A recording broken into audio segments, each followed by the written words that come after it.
Well, welcome back to our presentation. In tonight, I would like to give you, of course, you're all here to talk about the Tour du Mont Blanc, and some of you have already booked on it. Some of you are maybe in the process of doing so for next year or sometime in the future. So to get some further input into our trip, and we have sometimes pictures, visual pictures can say more than 1,000 words about the tour. I have a little video for you to start with, and then I guide you through orally through the rest of our information. So enjoy the video, and I chat to you after it.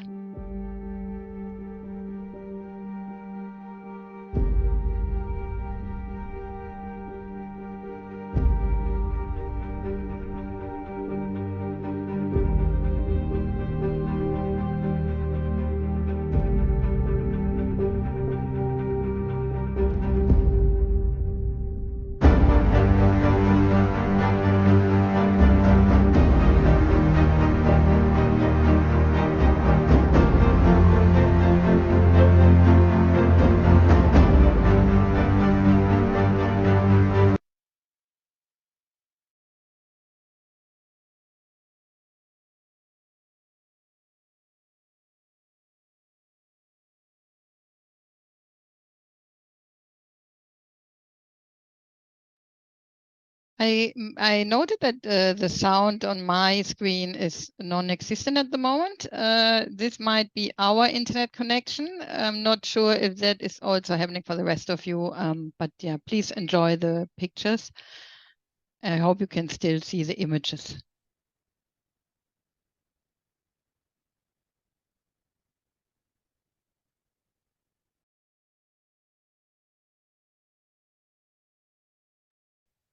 So I might talk you a little bit through it until the sound continues. So this is one of the typical valleys you will walk through. You're going to walk through 7 different valleys along the tour, and in the background you always see this majestic snow-covered mountains. Oh, now the music is very great. So enjoy the music, and I don't.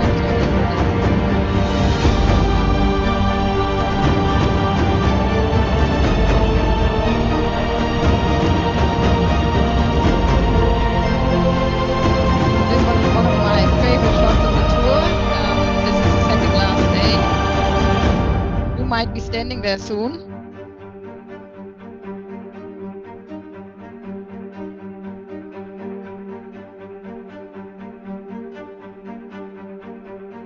So I hope you enjoyed this little insight. And this is just, a little flick through of, the images and vistas you will see all along the tour. I mean, you're going to trek for 9 days, and there's so much which will await. So after giving you a little bit of an impression of what you encounter, around every corner along the trek, I will tell you a little bit more about myself and No Roads. My background is German, as you might notice in my strong accent. I hope you can actually all understand me. I'm here in Australia since 2009, but the accent, unfortunately, is still there. I think it will never go now. So, but with being German and having, the European background, the Tour du Mont Blanc is literally my backyard, and I have the luck now of going back there every year, which I enjoy so much, and I'm really happy to share this passion with you tonight. The Tour du Mont Blanc is one of my favorite trips, and it is one of the most beautiful treks on this planet. And then about No Roads. No Roads is guiding people along the Tour de Mont Blanc, which I also mention here as TMB. So if you hear me saying TMB, it means Tour de Mont Blanc. We are guiding people along this trail since 2012. And in 2023, this year, we have guided around 130 people along this trail. It is, as I said, one of the most beautiful treks on earth. So other people are doing it too. You will encounter a few, and they all do it in different styles. Some do it self-guided, some do it, with a tent on their back. However, this is not our style, and I thought I'd give you some more information about our style, the no-road style. So where we differ from some of the other companies out there, you can see this on these slides here, and I guide you through it, is first of all, the accommodation we use along the trail. We don't use any refugios, which are mountain huts along the trail, but we only accommodate our guests in boutique-style hotels along the trail with an ensuite bathroom and a private ensuite bathroom. The rooms are twin share, and you only share the rooms with a person of your same gender. Sorry, before you could see our hotel in Chamonix here, which is right in the center of the village, which gives you the chance while you are staying there to enjoy the vibrant life of this mountain village. And next to it here, you can see a picture of one of the rooms in the hotel, and you can see the ensuite bathroom in the back. Some of them have balconies. You can enjoy the vistas around. Have a glass of wine maybe in the evening. So I'm all up to your gusto. This one is one of our boutique hotels along the trek. Guy Soleil is a hotel you will be sleeping in on your first night on the trek. And this one has, all rooms in this hotel are different. That is actually in almost all the hotels along the trek. No room really looks the same as the other, which adds to the charm of the rooms and gives it a bit of a quaint feeling, but it's a really nice experience. So talking further about the accommodation, you see a room here and, a typical room along the trek. They're all done, with love, which is really nice and a personal touch. Then along the trail, you will eat in one of the restaurants. Many of the restaurants of the hotels in which we stay in, or we sometimes might eat in a local restaurant. And if you feel like it, you might have a drink, a pre-dinner drink in the gardens of the hotel. You can see here the Hotel Splendid, my favorite hotel, actually one of my favorite hotels, or the favorite hotel for me along the trek. It looks like straight out of a movie set. And if you will sleep there soon, you will know exactly what I'm talking about. It really has this grand feeling. Going further and talking about, the culinary delight, which is important for us about the trek. And therefore, I would like to welcome you to the art of, I would like to welcome you to Wanderlust. Wanderlust is a German word, and it's the art of hiking in Europe. Hiking in Europe is actually distinct for, combining not only hiking through a beautiful environment, but also, enjoying the great culinary delights the places have to offer along the way. So on our treks, you will wake up to a great buffet breakfast with homemade jams, freshly made eggs, mueslis, yogurt. And then moving on to our trek during lunch, we might have a picnic lunch along the trail somewhere on a beautiful vista, or we might enjoy a lunch in a local refugio along the way. You can see that here on the upper left-hand side, which is a nice social aspect as well. The dinners, all the meals, basically, it's a really great chance to socialize also with other trekkers along the way, which come from all over the world. And they all have the same, passion, hiking through this great environment. In the evenings, we might eat in the hotel or in a local restaurant. Here you enjoy pizza in Italy. And beforehand, you might socialize with your companions over a glass of wine and a local cheese board. So the dinners, all of our dinners are 3 course and containing of a starter, which might be salad or soup, and the main course, and of course the dessert. So you won't go short on food on this trek. Also our welcome dinners and farewell dinners are a bit of a delight. So of course the welcome dinner is very important to get your fellow trekking companions and your group, and of course your guide, which is a major part of your trip. And then you have the farewell dinner when it's time to say goodbye, and hopefully you made good friends along the way. Luggage transfer. Here you see actually how we not do it on our trip. Your luggage, however, is transferred from to every destination each day, and you will only carry a day pack with your daily belongings on your back, which actually makes the trek so much more enjoyable. And then we come to our local tours, which gives a bit of which adds a bit of culture along the trail. We offer for you a guided town tour in Chamonix, which gives you an insight into the history of this the long existing mountaineering history of this town.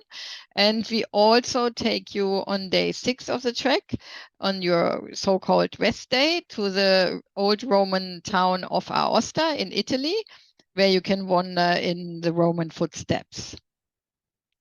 So this is some our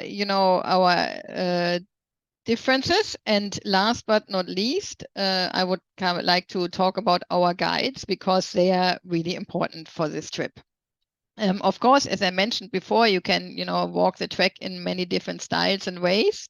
However, we believe that a local guide is enhancing your experience so much, because the local guide offers confidence, comfort, and recreation for your trip. So you don't have, right from actually booking with no roads, you don't have the stress of organizing anything for your tour. It's all done for you. All hotels are booked. Almost all meals are booked. Your transfers are booked. All you need to do is actually getting your flight ticket, your travel insurance, and make sure your passport is, is valid, and of course your preparation. So if you go and trek with us along the Tour du Mont Blanc, you will enjoy the company of a local guide who will give you confidence in, preparing you for every day ahead. Like, he will give you information about the weather conditions, about the distance, about what to take in your day, what gear to take in your day pack. So you will know exactly what steps are coming ahead of you. Then also the other aspect of having a local guide, and that is actually really important. Here you see me on the top picture, by the way. So I sometimes might meet some of you on the trek, hopefully. So coming back to the guide, he also points out things you might have missed, along the way, which might be wildlife, it might be in a historical aspect, or it might be a beautiful flower or bird, So a guide is really, by the way, sorry, he will know. He will monitor the weather and will know exactly of where you need to take shelter, and because he knows all the shelters along the way, so you will be in good hands. And this is nothing. I think once you have experiences, you won't miss it. You won't like to miss it, because you cannot compare it to a self-guided trip. So these were the aspects about how we like to do our trek, and I hope it matches your preferences, and hopefully you like the style, our style. And I move on to actually talk about the tour itself. So the Tour du Mont Blanc. Let's start with the map. So you actually know what is going to happen, where you have to arrive, how many days. You see Chamonix here on in the middle of the map. This is actually the starting and ending point of the Tour du Mont Blanc circuit. So the trek is a circuit of 160 kilometers, and Chamonix is the village where you will arrive, and will spend 2 days before the trek and 1 night at the end of your trek. The closest airport to Chamonix is Geneva Airport, and it is around an hour's drive, depending on the traffic, from Chamonix. Arriving in Chamonix, there's nothing planned for your arrival day, but the next day we have the town tour planned, and your welcome dinner with your guide, and of course a welcome briefing beforehand. So moving on from Chamonix, on day 3 of the trek, we will actually not start trekking from Chamonix. We will transfer you to Les Houches, the town of Les Houches. Here you can see my cursor hovering over it. Why we do that is because the first stretch of the tour is actually a bit boring. It's along the river. You don't have great vistas, and you still have 160 kilometers of a trek coming up. So this is an easy stretch, this is a good stretch to cut out of the tour, because comparing to the vistas and all you get later on, it can easily be missed. So we on day 3 in the morning, after your beautiful buffet breakfast, we transfer you to Les Houches, and from there we take the cable car up to Col de Vossa and start our first hike of the day. The first hike of the day is not so much of an easing into the trek, unfortunately, because we do have a longer down before we come to Refuge des Millages, where we have lunch. And you also will be presented with amazing vistas, which is paying up for it. So after Refugio Millage, we continue to Le Contamine, where we have our first night stop at your local hotel. And the next morning, we do it all again. Wake up to a beautiful breakfast, continue to Notre Dame de la Gorge, from where we actually start trekking. We go there by bus, it's a 2-kilometer drive, and then start from Roman Ridge to Les Chapieux, our last stop in France. And Les Chapieux is a little village, maybe 4 or 5 buildings. Our hotel is the only hotel in town. It's a historical building from the 1500s, which is beautifully renovated, and beautiful home-cooked meals await, and amazing croissants in the morning. I think the best croissants are actually at Les Chapieux. Talking about croissants, unfortunately, that morning we have to leave France and croissants and move over the border into Italy, over the Col into Italy. This is one of the longer stretches or longer days on our walk, and but also again the views are amazing, and you walk through forests, you have glacial views, and before you then arrive into Courmayeur in the evening. So Courmayeur is the Italian counterpart, basically, of Chamonix. So if you go across from Courmayeur to Chamonix, you can see, Mont Blanc is right in the middle of that stretch, and you can see there's a Mont Blanc tunnel. Actually, it's not marked here, but this is connecting these two towns. And Courmayeur is also a mountain village. And it is a bit higher than Chamonix, also has amazing vistas and really beautiful shops and restaurants and bars. So in Courmayeur, we will stay for 3 nights, because you do have a rest day on the day after.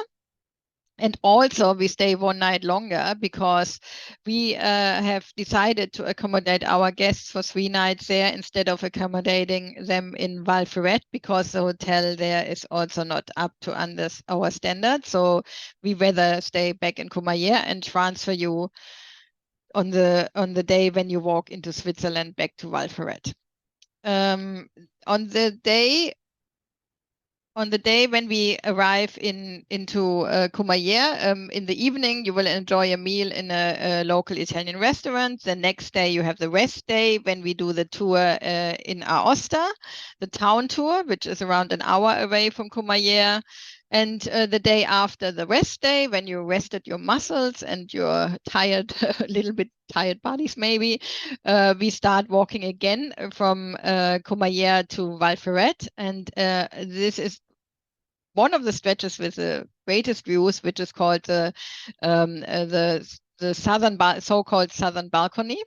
And you will have the views onto it's called the Italian balcony, and they have the views onto the southern side of the Mont Blanc massif, with all its glaciers and snow-capped peaks around Mont Blanc itself. So really amazing day. and we have cappuccinos along the way in a refugio and enjoy lunch, a picnic lunch along the track with a great vista. So what more can you ask for? Well, on the day after we have done this amazing balcony, we transfer you to Val Ferret and walk over the Col Grand Ferret, our highest point of the tour, 2,532 meters, into Switzerland, where we overnight in La Folie, a little mountain village with beautiful wooden barns, and we say goodbye to cappuccino and pizza and welcome to cheese and beautiful flower arrangements. The Swiss are really well known for it, and you have a few vistas of that along the way. After La Folie, we continue to Champey-Lac. It's only written, you can only see Champey here, but it is Champey-Lac because there's a nice lake in the village. And this is where my favorite hotel is, Hotel Splendid. And yeah, the Grand Hotel Splendid. Amazing place, and this village is really beautiful.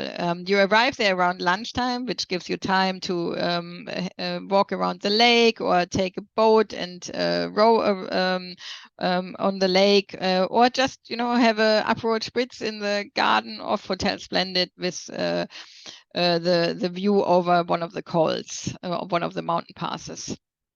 From there, we go to our last stop in Switzerland, which is Col de la Focla. And you can see here that there is a accommodation noted there at Hotel Col de la Focla. But actually, I have to change this because from next year onwards, we are not going to stay at Hotel Col Focla anymore, just because the standard is actually degenerated. And we have now sourced accommodation in Martigny, which is which is up to our standard, and we transfer you there by car, which takes around 40 minutes. We transfer you in the afternoon, and the next morning transfer you back to Col de la Focla. So you still do exactly the same walk, just we accommodate you another hotel which is more comfortable. And yeah, so then from Col de la Focla we walk back over the border. So don't, you know, this is actually one of the amazing parts, that you constantly walk over borders on this track without showing your passports. You sometimes, if there wouldn't be a border stone, you wouldn't even notice. So we walk from Switzerland back into France and do our last stretch into Argentière, the last village of our trek before we return to Chamonix.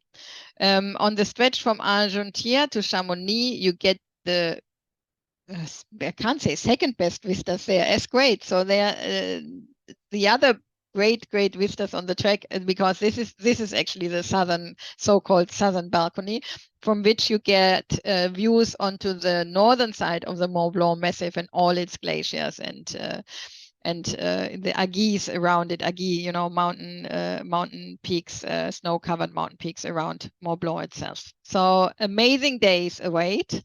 And I will give you more information about, you know, the length of the trek again, ascents and descents in our itinerary, which I mentioned already, but I have a detailed itinerary for you here as well.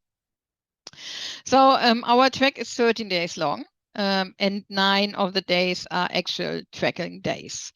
As mentioned, you have 2 days in Chamonix before the trek, no trekking involved, a town tour on day 2, and you have a rest day on day 6 in Courmayeur. The Aosta town tour is optional. I highly recommend it, but of course, you know, you're not forced to do it. It's, you know, if you feel like you want to go to a spa and you don't want to do it in the afternoon, but you want to do something else, use the Skyway to the cable car up to Mont Blanc, you can do that too. And then on day 13, you will depart. On the itinerary here, why I'm showing you this slide is actually because I want to mention more about our daily distances and hours we cover. So the average time of hiking is around 5 to 6 hours. but we also have days where we can hike up to 8 to 9 hours. In saying this, there will be frequent breaks along the trail, where we have snacks or, as I mentioned, cappuccinos along the way. We have enjoy our lunches in the refugio or in a nice spot with vistas along the trail. So it's not, it's not a run. It's a leisurely walk. Of course, we're not going to walk really slowly, but a leisurely, enjoyable walk where you can take pictures along the way, and there are many to take actually. So, and and can enjoy the vistas and just enjoy walking in this environment. Then let's talk about the ascents and descents covered, because the Tour du Mont Blanc actually has a combined ascent and descent of 10,600 meters. So it's not a walk in the park. It is 160 kilometers long. Adding the ascents and descents, you can imagine that you do have to prepare for it, and that it might be days where you feel challenged, but it's definitely, if you prepare adequately, a very easy trip for you to manage. And I also would like to talk about the TMB variantes. Variantes are they are actually diversions on the track. And why I'm mentioning these variantes is because the Tour de Mont Blanc actually is not only one circuit, but this circuit has different diversions which you can take according to your strengths. So there are actually diversions which require maybe mountaineering gear, or are a little bit of climbing skills. And I just would like to mention that, because people always ask me, so which exact trail are you walking? So we are walking the hiking trail actually of the TMB. We don't do any mountaineering or something like it on the track. Then I would like to talk about the best time of hiking the TMB. The TMB season itself, actually, it's only 3 months long. And this is because the weather, of course. Before that, mountain passes might not be accessible because they're covered in snow. And after that, the weather gets more volatile, too cool, and snow is starting again. So the window is 3 months, from the 15th of June to the 15th of September. And what is the best time during this 3 months? Well, that is, really according to your preferences. As you can see on the picture on the right-hand side, if you go for the temperatures, June is a little bit of the cooler months, while July and August are the hotter months, and September it's getting cooler again. Then June, you might encounter a bit of snow maybe on the passes, but snow you can walk on. I mentioned that later again. And while in September, you don't have snow, but end of August and September, you might have just lower temperatures and a little bit of a thunderstorm in the afternoon. You can see the rainy days on beneath the slide, and so actually June says more here, but recently it actually has changed, and August and September the weather was more volatile. But nowadays you can't really predict it anymore of what's going to happen with climate change involved. So this is just to give you a little bit of impression about what is the best time. It is a bit busy in August, so if you like, to have less people on the track, September is a very good time to hike in. But in August, you also have, events like the Tour du Mont Blanc run, the UTMB, ultra marathon of the Mont Blanc, and things like that. So they're always, it's always according to your personal preference. So let's move on to our track conditions. Now I have explained to you of how long you will be walking each day, and what what is the ascents and descents. Like we have one day maybe with 1100 or 1200 meter ascent and 900 meter descent. And while you're encountering this, you will be walking on trails like this. So it can be like a easy, well-defined sandy path, like you see in this picture here. In saying that all the passes are really quite well defined, even in the rocky terrain. This one you see here is walking on the snow. So this is a trip in late June, one of our first trips of the season. Our season is, we are starting our trips around the 20th of June. And these trips definitely will encounter snow. And for the snow covering, for the snow walking on the snow, we actually provide you with lightweight crampons. And our guide will show you how to use this. It's not difficult with the crampons because they give you good stability on the snow. Yeah, moving on, you can see here the rocky terrain I was talking about. You can't really define the path here, but if you're actually walking on it, it is visible. It's like walking on steps in a way, you know, it's not that difficult. And then on the left here, you can see a bit of rocky terrain with scattered rocks in the forest we might encounter here as well. Again, you know, it's almost like walking on steps a bit, but you get a bit of, you know, you need to prepare for balance in your feet because it's a bit uneven at times with the rocks. And we encounter actually one of these hanging bridges. That's the only one on your first day. But I thought I put it in there. And then you can see on above it the picture with the letters here. And this is, I have been often asked about this. This is on our last day of the trek, actually. And it is not a long letter. It's maybe 2 meters long. And so you can see our guide here, Marta. The drop-off is actually, there's no drop-off. So the ground, you can't see it here, but it's just there. So maybe one more step and there's a ground. And this is something, you know, you will encounter on the last day, but it's definitely manageable. It's not, I'm scared of heights and I do it. So it's nothing to be scared about. Anyway, I thought I let you know. So this question, you don't have to, you know, wonder what this might be like. Yeah, let's move on to the preparation for this trek.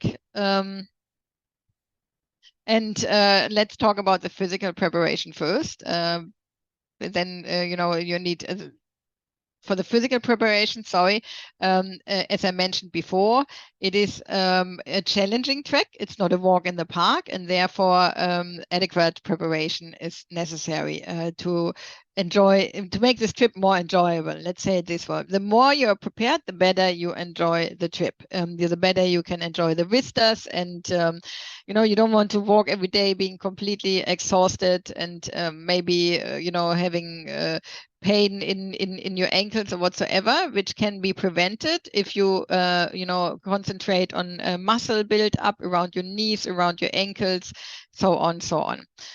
While you only have to you know, carry a day pack, you know, you're still going to walk every day 5 to 6 hours minimum.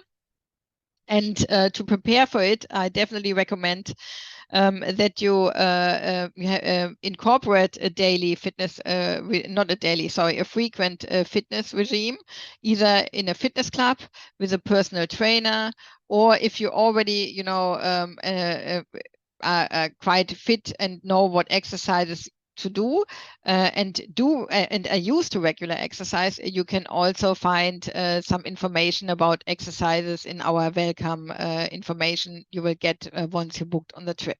And we also actually have a program with a personal trainer, which is specified in preparing you for this trek, which is also available on our welcome information.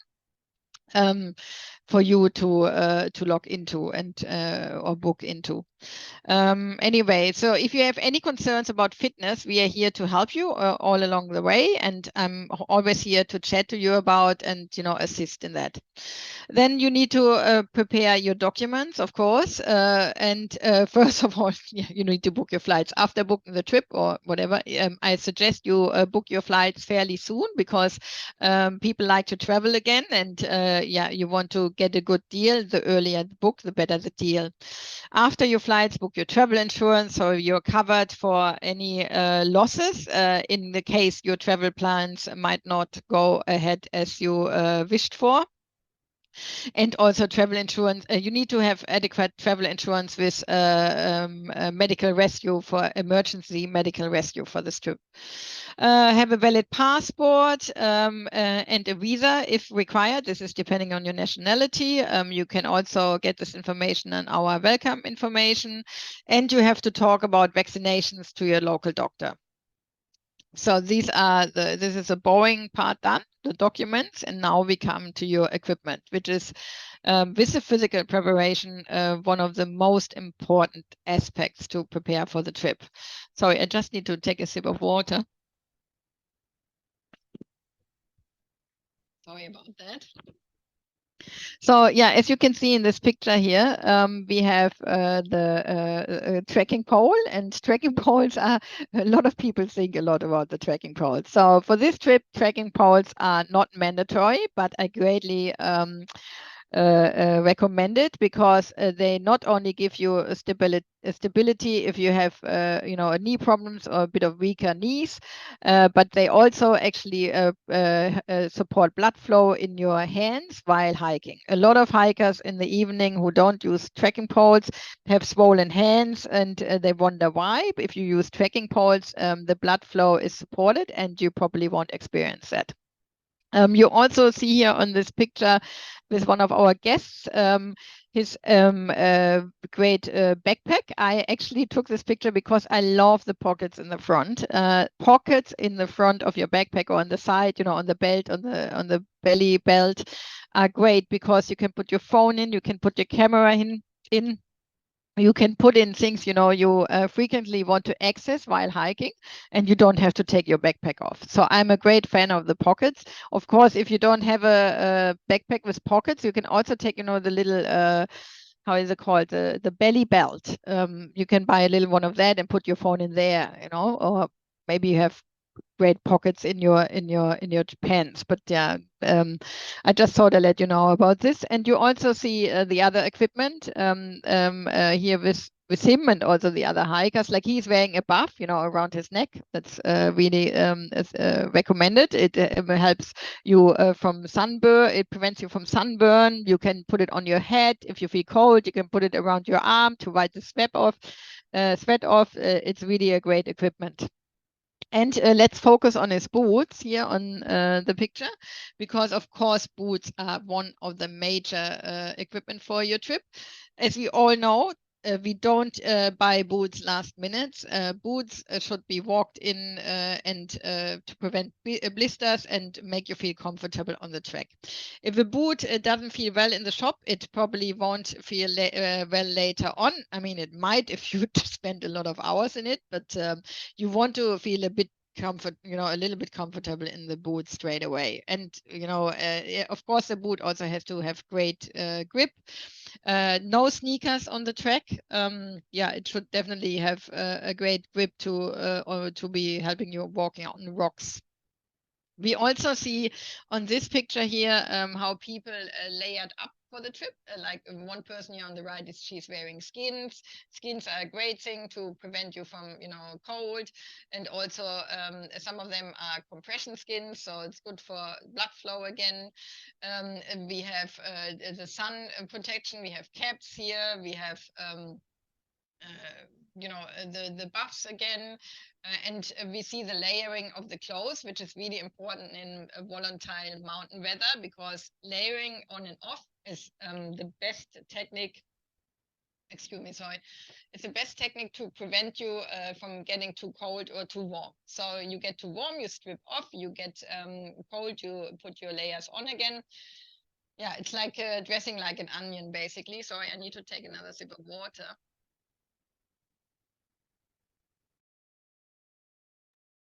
Of wine or your favorite soft drink. Anyway, so moving on to another important equipment for your trek is rain gear. It's no fun if you walk in the rain for a few hours and you actually recognize that your raincoat is not waterproofed. Believe me, you will do that once, and probably will buy a new raincoat as soon as you find a shop. You can see Marta here, our guide. She's walking with an umbrella. Actually, quite a few guides do that along the track. However, I prefer not to because I do use poles, and I like to have my hands free for pictures. So I show you the rain gear I prefer to wear, which is first of all a backpack cover, and also of course a raincoat and rain pants. So rain pants, you don't need to wear them, if you have a light drizzle. But if you have heavy rain, you will actually really appreciate these pants, because rain and a bit of cool wind and the rain pants will protect you greatly from that. Also, maybe some waterproof gloves are recommended. Yeah, and here you see again, the different kind, whatever raincoat you wear, it's up to your personal preferences, but they're all different kind of things. Here you can also see, sorry, I forgot to mention the bladder or water bottles. This is also a personal preference. You can see a bladder here. This woman is using one. I don't. I use a water bottle, but both is, fine. This also, again, is personal preference. So yeah, I hope this gave you a little bit of an insight of the equipment. Sorry, before I move on, I also would like to talk about your day pack, of what you have in your day pack, actually, because as mentioned, your day pack is 5 to 7 kilograms, probably around 5 to 7 kilograms, including your water. You will have your camera in there or phone. You will have maybe your picnic in there. You will have your daily snacks in there. We provide daily snacks for free, or you can also carry your own. If you have, for example, if you prefer to take some snakes along, Australian, gummy bears, that's fine too. And you will have your personal daily gear, rain gear, warm weather gear, sunscreen, maybe a sun hat. Some people carry binoculars, personal medicine, which you need to access during the trek. So that is all in your day pack. And therefore, your day pack should be around maybe 30 liters, I recommend. You can have a 30 to 40 liter one. You can have a 20 to 30 liter one. That's all fine. But yeah, just ensure you can fit all that in there. And you can actually fill up water bottles also along the way. So the water you take maybe is 1.5 liter. You don't need to really take more, because you can refill in the refugios, and sometimes there is a well or something along the way. Okay, so then we move on. Yeah, and we are already at our summary, talking about this trip.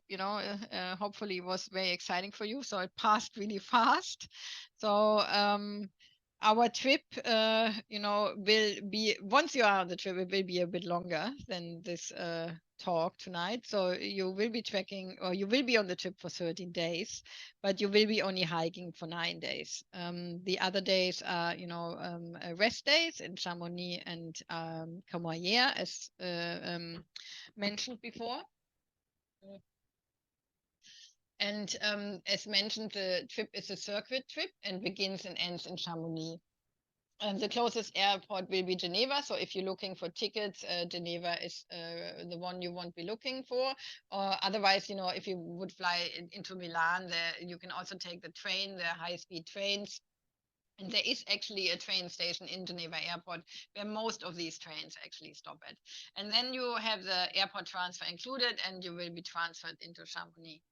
The trip season is from mid-June to mid-September. Again, which months to take from there is also personal preference, but I forgot to mention that for wildflower lovers, if you like to look at the flowers, and beginning of July is probably the best time. So just keep that in mind. Then this trip is rated from us as a high heart rate holiday, which means that you have to physically prepare for the trek. And this is, I mentioned this again because we have, we will be trekking in a group of 12 people, and we expect that you prepare for the trip. So you will be able to cover this distance and also the essence and descents. There is the option, of taking transport along the trek, but of course, you commit yourself for hiking, one of the most beautiful treks on this planet. So you may as well do it on foot and not in the car. Just wanted to give you that as a side note. And then last but not least, we come to the price, which comes to 5,500 Australian dollars per person twin share. The sharing is only among persons of the same gender if you don't have a travel partner. But you also, we also have a single supplement available for an additional cost of $1,750, but this is according to availability, so it's not guaranteed. Yeah, so this is almost everything from my side for now. And now it's up to you, to begin your journey soon. But I will actually now come to questions, and I quickly look at the chat. Actually, I just wanted to see if we have many questions in there. Okay, sorry, I was a bit distracted there because something popped up in the chat. So let's go to the last bit of our presentation, and this is I would like to mention about you being here and thanking you for being here tonight.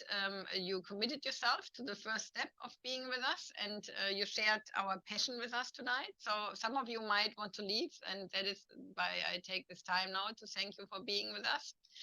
But also before you all go, I would like to mention the map here on the side, which you can see. Oh, sorry.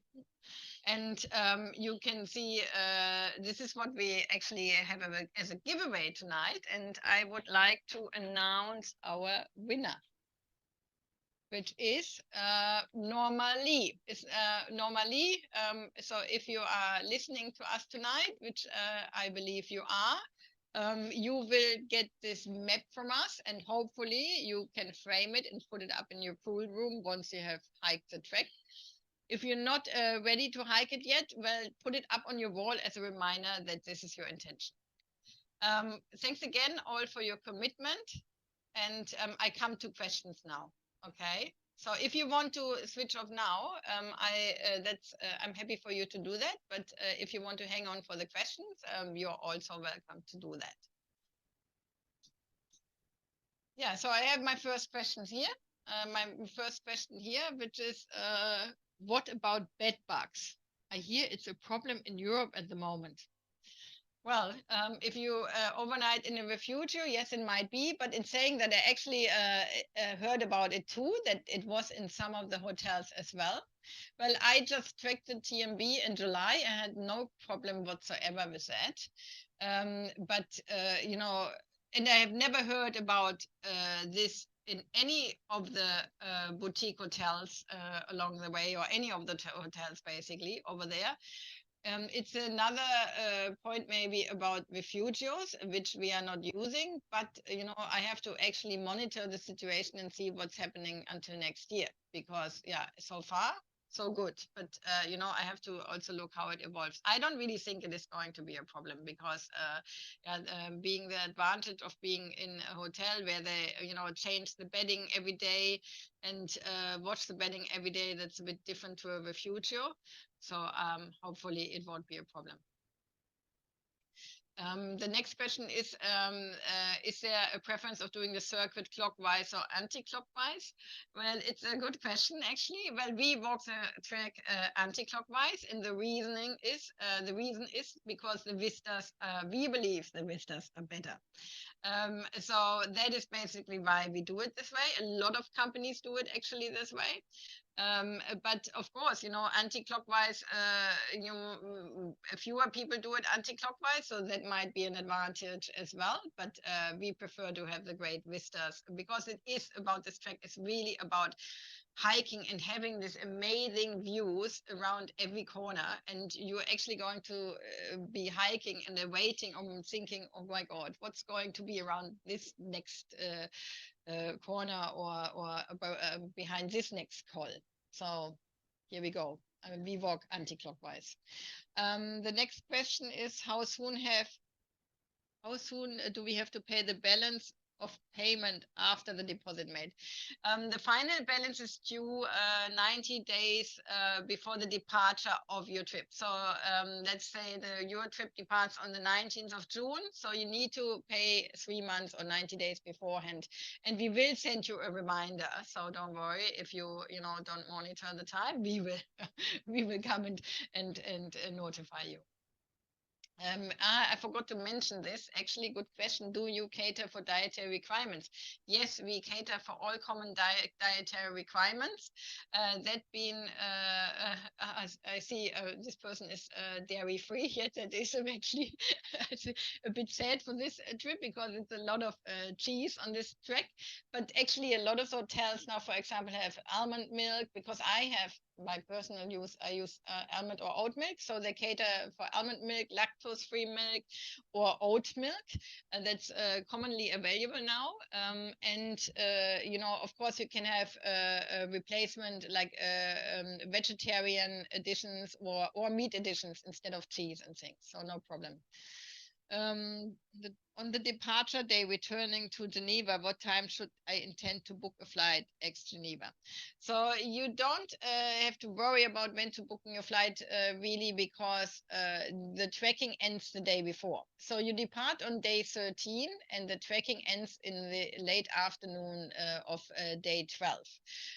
On your departure day, however, your flight should be departing in the window from 9 a.m. To 6 p.m. because these are the commonly serviced hours for the transfers. We're using shared transfers, and before or after, we would require to book a private transfer, which comes as an additional cost. Next question, what is the minimum number of people required for a guaranteed departure? If there's not enough numbers, when will we be notified if the trip is not going ahead? The minimum number is 8 persons, and if it wouldn't be going ahead, we monitor the situation constantly. If you wouldn't be going ahead, you would be hearing from us latest in January. But actually, at the moment, it doesn't look like any of the public departures won't go ahead. It looks pretty good. So trips are booking out, and so I think it should be all fine. That's all for now, I believe. Anyone another question or? I mean, you can always, contact me via email or also on our office phone, or check out our website at noroads.com.au and check out our dedicated Mont Blanc website and trip notes. And you can always, talk to us in the live chat as well if a question might come up later. Here's another one. What happens if a person cannot keep up with a group? Yeah, that's a good question. So that's why I mentioned before that it is important that you physically prepare for the trek. So you need to have a certain level of fitness to, of course, be able to participate in the trek. And I had so far one person who was not prepared at all for the trek and actually had to stop walking the track, and this was because she didn't prepare well enough for it. basically didn't put any, effort into getting prepared, and she had to stop the trip. But otherwise, usually our guide is walking with adapting the pace to the person who is probably the slowest. In saying that, because we are all preparing well enough for the trip, the speed is usually quite equal. So we don't really, and if there might be some persons, we have that some persons are really fast walkers. Actually, I had that on my trip this year. So we give them points of where they can walk ahead to if they wish. But if they do that, it is at their own. But we cannot take responsibility for them doing that. So they have to take their own responsibility, and we have to ensure that they actually meet us at the meeting point. I hope that answers your question. Then we also have this: do I need to bring or wear any mosquito repellent? Yes, in the evenings, I definitely recommend with mosquito repellent if you actually sit in the gardens of the hotel. Not really during the trek, because in the forest and all during the day, no, there are no mosquitoes really. Not really, unless it might be raining a lot, that might be a problem. But yeah, I haven't encountered any problems with that so far. What is the maximum number per group? The maximum number for this trip is 12 persons. So this is we cannot go higher than 12 persons on this trek, and don't want to anyway, because we believe that 12 is a good number to ensure that you will enjoy the trip as much as you can.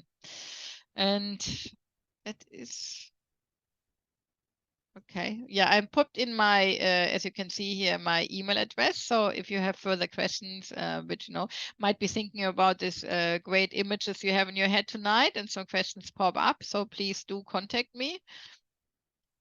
Thank you, Sue. I hope you all liked the session and could pull out some information from that, which might guide you to where you want to go with your journey. And if you want to commit for 2024, we still have some spots available, but as I mentioned, the trips are filling up. And yeah, so if you have a preferred trip date in mind, I suggest you check out our dates fairly soon to ensure you still have a spot and won't be missing out. Well, thank you all. I hope it sounded exciting. Thank you, Cassie. Yeah, it is actually very exciting. It's for me, it's really difficult to put it in words how amazing it is.